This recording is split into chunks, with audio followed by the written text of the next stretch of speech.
মানুষ চাইছে, কোন কোন গোষ্ঠী চাইছে আওয়ামী লীগকে নির্বাচনের বাইরে রাখতে। আওয়ামী লীগের রিজার্ভ ভোট 33%, কমে গেছে 15 বছরে, ধরলাম কত কমছে, 25%। আপনি 25% মানুষ, আমি একদম মানে বেয়ার মিনিমাম ধরে কথা বলতেছি, এই 25% মানুষকে ভোটের ময়দানের বাইরে রেখে আপনি কি করে একটা ঐক্যবদ্ধ এবং সহিষ্ণু বাংলাদেশ তৈরি করবেন? যত দিন যাবে নানান জায়গা থেকে কিন্তু বিএনপি নেতাকর্মীদের বিরুদ্ধে প্রচুর কমপ্লেন আসছে, আমার কাছে সকাল বিকাল কমপ্লেন আসছে। বিএনপি নেতাকর্মীদেরকে মাঠ পর্যায়ে কন্ট্রোল করা যাচ্ছে না, চাঁদাবাজির সঙ্গে যুক্ত, জমি দখলের সঙ্গে যুক্ত, টেন্ডারবাজির সঙ্গে যুক্ত।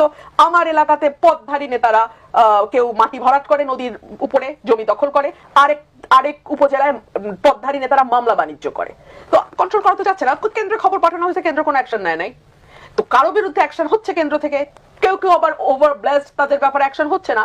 সো নেতা কর্মীরাও কনফিউজ। আচ্ছা, কেন্দ্র যা বলে ওটাকে সিরিয়াসলি বলে? আসলে কি আমাদের চাঁদাবাজি, টেন্ডারবাজি, মাটি ভরার, জমি দখল, এগুলো থেকে কেন্দ্র আসলেই চায় আমরা অফ থাকি? আর পলিটিক্যাল পার্টিগুলো তো এই মানে বিগত 30-40 বছর একটা প্যাটার্ন নিয়েছে। প্যাটার্নটা কি? ফকিরের ঘরে জন্ম হবে, লেখাপড়া টেনে টুনে 5 পাস হবে, কিন্তু রাজনীতির সঙ্গে যুক্ত হলে কয়েকশো কোটি টাকার মালিক হবো। এটা তো সাইকোলজি।